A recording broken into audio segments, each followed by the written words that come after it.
Welcome to the Aligned Ambition podcast. I'm your host, Pooja Venkatraman. I'm a double Harvard grad, former BCG consultant, and now an executive coach for high achievers.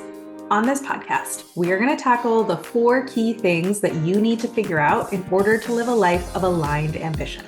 Those 4 things are stress, productivity, performance, and purpose. We are going to make sure that you're driving your car in the direction that you actually want to go. That is the purpose part. We're also going to make sure that your progress along the road is consistent and effective. That's the productivity and performance part. And we're going to make sure that the fuel you're pouring into your tank isn't so noxious that it's filling your car with fumes and making the whole ride miserable. That is the stress part. Because if you can tackle those 4 things, stress, productivity, performance, and purpose, you can build the life and the career that you actually want. Not the life you think you're supposed to have, not the life that burns you out or doesn't fit quite right, but the life you actually want. One that fulfills your biggest ambitions and unleashes your fullest potential without sacrificing your sanity, your relationships, your authenticity, or your paycheck. A life that feels as good on the inside as it looks on the outside. That's what aligned ambition is all about. Let's get started. Hey guys, I got a short and sweet one for you today, or I think it's going to be short and sweet. Let's see as I keep talking how long I end up going. But the topic for today is how to do something that you don't want to do. So this is a really common topic that comes up with my clients and with high achievers in general, is where we have these big hopes, dreams, ambitions for ourselves. We're like, okay, I want to prep the meeting and do all of these different things. I want to read all these documents ahead of time so I can really be like up to speed on what's going on. I would like to spend X number of hours, really getting into the model and building this thing. It also comes up in people's personal lives where they're like, I would like to get up early in the morning and work out, or I would like to eat healthy, or I'd like to only drink this amount of alcohol, whatever, or I would like to draw a boundary in my work and go spend time with my family in the evenings, whatever it might be, right? So you will have our high achiever brains paint these beautiful visions, right, of what's possible, what the A+ answer would look like. And you're like, I would love to do that in terms of habits, preparation, the quality of the work we're doing, and also the quality of the life we're living and how much time and energy we give to things outside of work. So our brains will generate these really perfect A+ visions. I actually don't even think these visions are a problem. I don't think it's a problem to aim high and work hard to try to get to that. And as long as you are, I actually think if you fall short, you don't need to aim lower. You just need to improve your relationship with failure. That's a side note. But I actually don't think there's any problem with aiming high. It's only a problem if you use that high aim to stress yourself out. But that part is actually optional. So it's very common that high achievers will set these big dreams, goals, and ambitions for themselves in their day-to-day, right? In terms of their health, their workout, their family time, and how they approach their work. And then it's also very, very common that when the time comes to do that thing, when rubber hits the road and it's time to actually execute on your plan, you don't feel like it in the moment. Right? You say, hey, I'm going to give myself a full 5 days to write this report and do all the research and do multiple drafts. And then when the time actually comes, you don't feel like doing it. And then ultimately you're scrambling the day before to write the report, right? Or you tell yourself, I'd like to get up in the morning and I'd like to work out before work because that never happens at the end of the day. And then the time comes and your alarm goes off and you're like, oh my God, there's no way I'm doing this, right? Or it might be at the end of the day where you're like, I want to have dinner with my family every single night, unless there's an active fire happening at work. I want to have dinner with my family. And the time comes and you're like, can I just get 2 more emails out? I just don't feel like getting up, right? So whatever it might be, you'll have your big dream and your vision that you set, outside of the moment. And then the moment comes to actually execute and your brain is like, I don't want to. And so then people will often ask me, what do I do in that moment? How do I do something I don't want to do? How do I convince my brain? How do I apply discipline and willpower? How do I stick to the plan? So I think there's 2 ways to approach doing something that you don't want to do. One way, which is the traditional way, the way you might already be doing, is you are going to apply discipline and willpower, right? There's going to be a soundtrack playing in your brain that's here's why I don't want to do this. And that soundtrack is going to create emotions like resistance, inertia, confusion, overwhelm, lack of desire, frustration, grumpiness, right? Tiredness. So the I don't want to soundtrack is playing. It creates a bunch of emotions that make you not want to do the thing that you said you would do. And then you overpower those emotions, right? You're like, I'm going to force myself to do it. I'm going to use motivation. I'm going to use discipline. I'm going to use willpower. I'm just going to shove myself to do it anyway. right? That's usually the strategy that people use to do something that they don't want to do. It's not a bad strategy. I'm not saying you have to completely stop doing that, but I find that it has a short runway because it takes a lot of effort to overcome yourself like that again and again and again. And ultimately, at some point, people just stop, right? So you might wake up at 5 a.m. and do your workout like for a week, for a few weeks, and then at some point, you just run out of gas, right? And your brain and your system are like, we just don't have the energy to keep overpowering ourselves again and again and again. So fuck it. I'm just not going to work out at 5 a.m. anymore, right? Or whether it's like doing the level of prep that you want to do for, for a big meeting or for a big project, maybe the first couple times you can like force yourself to do it. And at some point your brain's like, screw this, I'm not doing this. We'll just do it like the last minute way that we normally do it. So it's not bad, right? To overcome yourself and use discipline and willpower, but it burns you out, or at least it takes gas out of your tank. It takes a lot of energy. And at some point you just don't have enough energy to do it anymore, right? People talk about willpower is a scarce resource, right? Like you have a willpower tank at the beginning of the day and then it drains as you go. And at the end of the day, or at the end of, some amount of time, the willpower tank is empty and you're just not able to push yourself to do it anymore. So that's a traditional way that people approach doing things that they don't want to do in the moment. I actually think there's a way better way to do it. And it doesn't involve depleting your willpower tank and overcoming yourself and forcing yourself to do things. Because here's the reality. Anytime that there is something that you wanted to do, at one point in time, you wanted to do it, right? When you made the plan, when you set the vision, you wanted to do it. But now in the moment, you don't want to do it. The truth is that there are two parts of your brain. One part of your brain does want to do it. And another part of your brain doesn't want to do it. And it's very easy to feel like, no, I just don't want to do it. So how do I make myself do it when I don't want to do it, right? But it's very different to have something that you 100% don't want to do versus something that you half want to do and half don't want to do, right? So I'll give an example of something I 100% don't want to do. I 100% don't want to run an ultra marathon. I don't even want to run a regular marathon, and I certainly don't want to run an ultra marathon. And I actually listened to a presentation last year. I went to this really fun event where everyone gave like 10-minute presentations on different topics. And one of the people was an ultra marathon runner. And so she gave a 10-minute presentation on how she runs ultra marathons and why she does it and like what all the things that are cool about it. And I have so much admiration for her. I was like, this is so badass. Like, this is amazing that you do this. Like, I'm so impressed with you.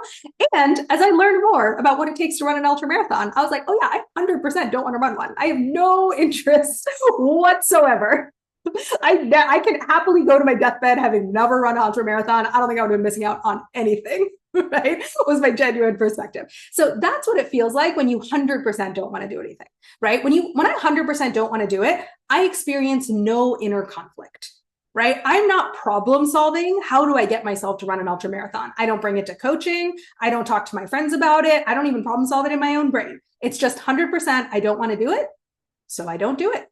Really simple. It takes no energy out of my tank to just not do it.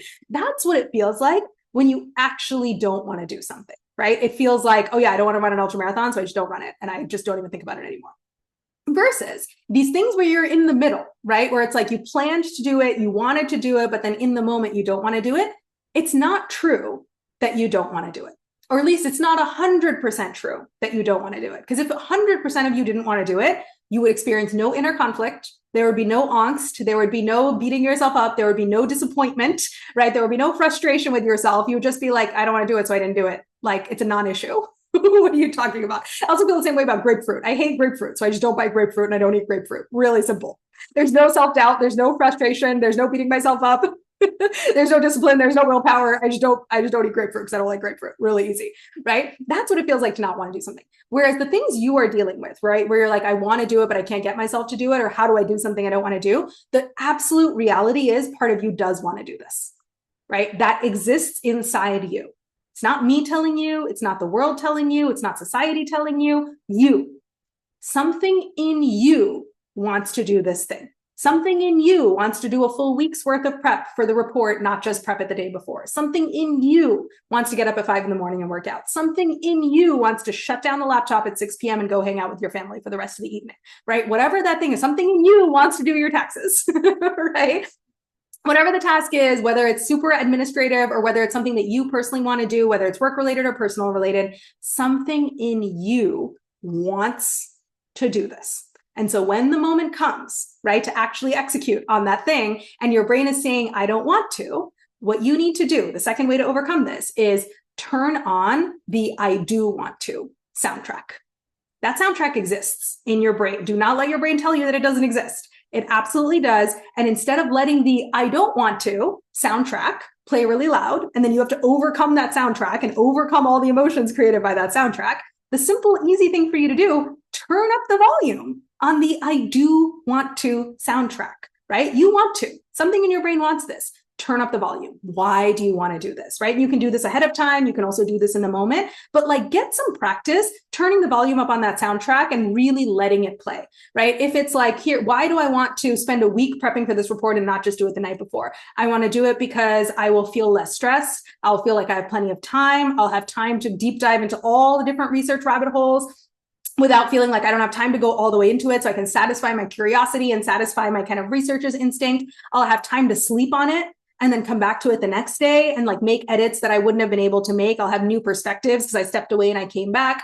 And I'm going to have prepared like lots of answers to different questions. So I won't be kind of scrambling on the back foot if if they have questions I haven't anticipated, because I would have had time to really think through this, right? You want to do this. Or if it's a 5 a.m. workout, you'd be like, why do I want to do this? I want to do this because I'm going to feel so proud of myself for having gotten out of bed and like done the workout. I'm going to feel like by the time I'm done, I'm going to feel like, damn, my day got started on an amazing note. Like it's 6 a.m. I already got a workout in. I'm going to have more energy for the rest of the day. I'm going to probably make healthier eating choices because I'll be feeling physically like, oh, I worked out today. So I'll be more motivated to like get a salad or to like get the healthy choice. And then I'm going to sleep amazing at night, because I like my body will be nice and tired out from having worked out in the morning, right? You want to. I'll do a want to soundtrack even on the like, on the last example of like closing the laptop and like going and hanging out with your family, right? You want to do that. You want to do it because you're like, hey, my kids are only going to be this age once, right? And even my spouse is only going to be this age once, right? Like this is a precious moment that all of us have together. I want to be there for it. I want to hear what the kids got up to. I want to laugh. I want to make memories. I want to help my spouse. If there's something that comes up and they need extra help, I'm going to be there. And you know what? This is the kind of parent I want to be. I don't want to be the kind of parent that was always in their office and my kids never saw me and I was just sort of this distant figure. I want to be in their lives. I want them to really know me, to feel so comfortable around me and to have this feeling of like, oh yeah, my mom or my dad, they were always there. They were always around. That's the kind of parent that I want to be. That's the experience I want to create for them. Let that want soundtrack play, right? Like I just did in my head, like I just did for you with those 3 examples. Don't just like think about, hey, I want this, elaborate. Let that soundtrack play and keep going and give you another reason and another reason and another reason, and let it really flesh out as detailed as your don't want to soundtrack is. I want your want to soundtrack to be as detailed, if not more detailed. Really let it play, let it gather steam, give like as many reasons as you possibly can, and let it generate those emotions. That's the really important part, right? Because when the don't want to soundtrack plays, it generates emotions like resistance, inertia, frustration, tiredness, confusion, overwhelm, right? Those are all the like emotions on that side. And then you have to overcome the don't want to emotions to still do the thing. Versus when you play the want to soundtrack, it generates emotions like desire, motivation, purposefulness, meaning, love, right? If you're thinking about your kids and your family, it's like, oh, that generates like love. And if you're thinking about work, it could generate like curiosity. You're like, oh, I can't wait to get into the research and like go down all the little rabbit holes. It can generate a feeling like competence, right? Where you're like, oh, I'm going to be able to answer all the questions. I can't wait to get into it because I'm going to be so smart and I'm going to be so capable as I get into it.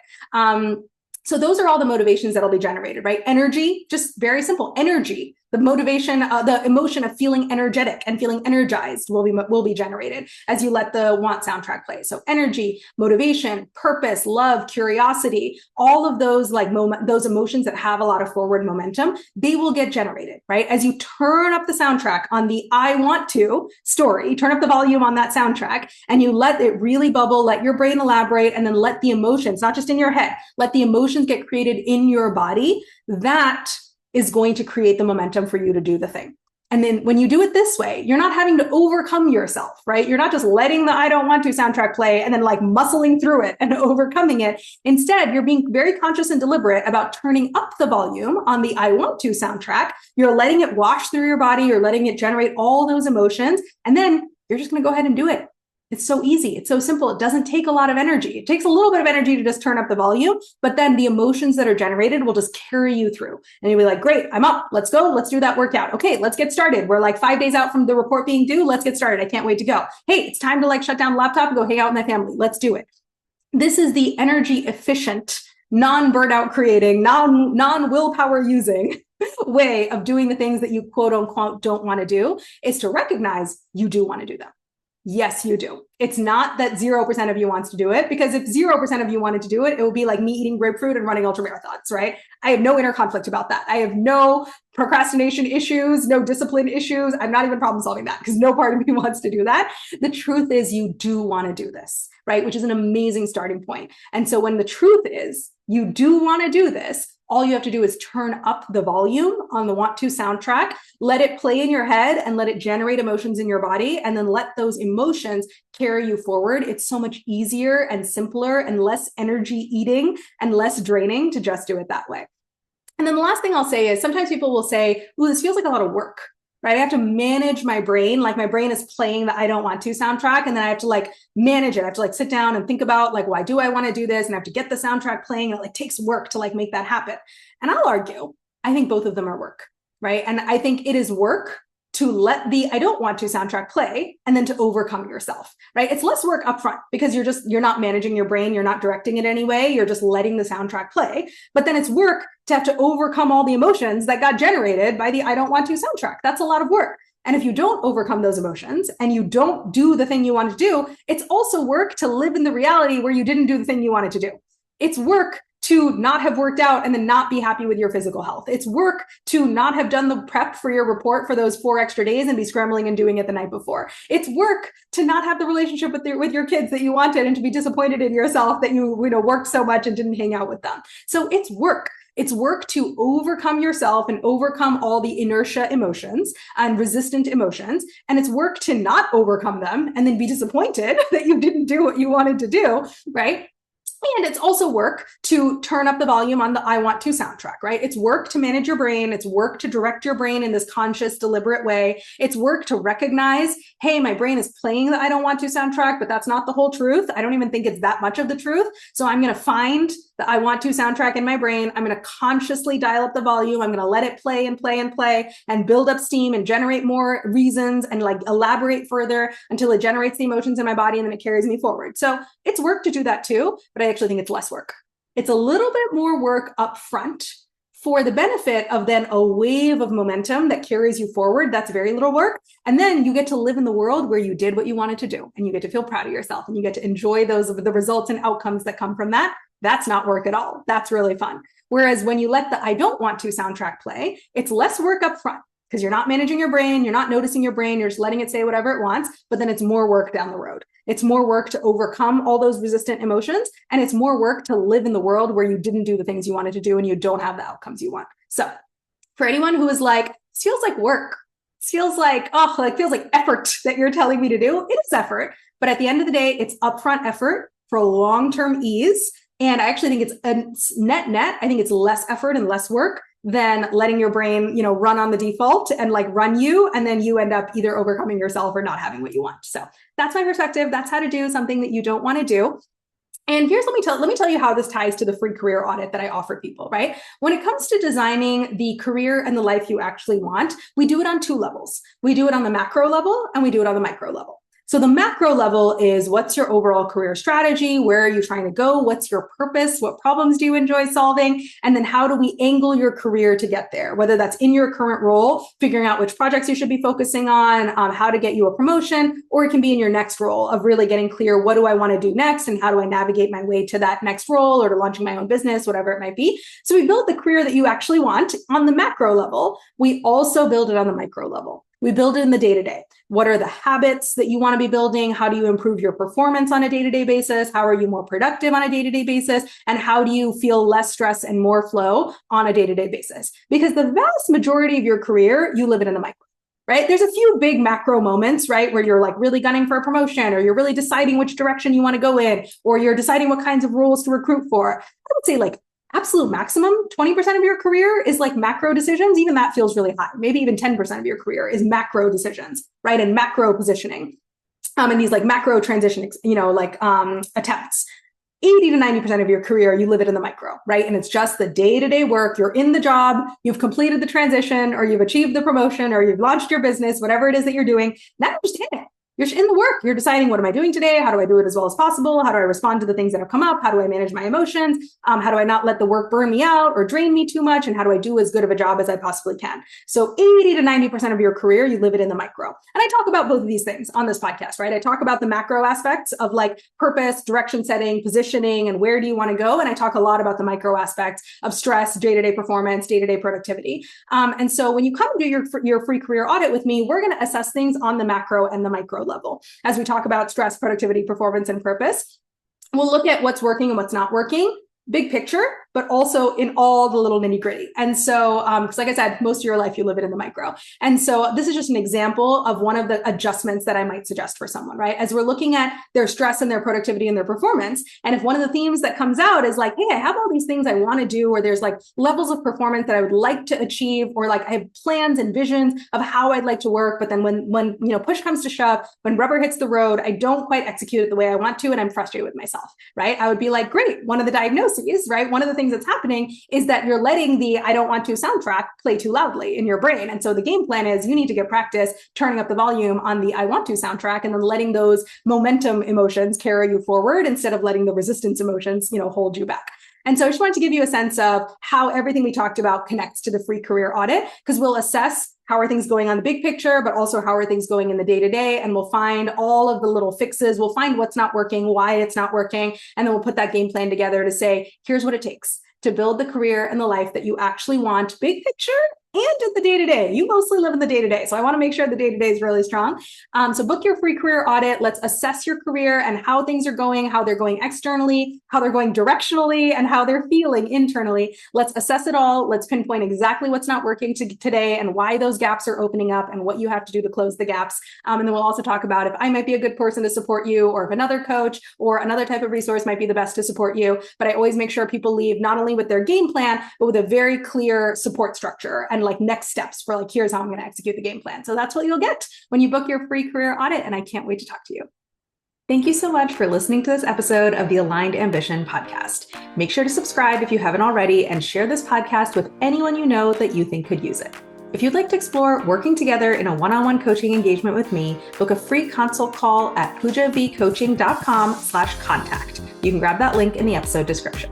And if you have any questions, thoughts, or topics you want me to cover in this podcast, shoot me an email at pooja@poojavcoaching.com. You can grab that in the episode description too. Talk to you soon.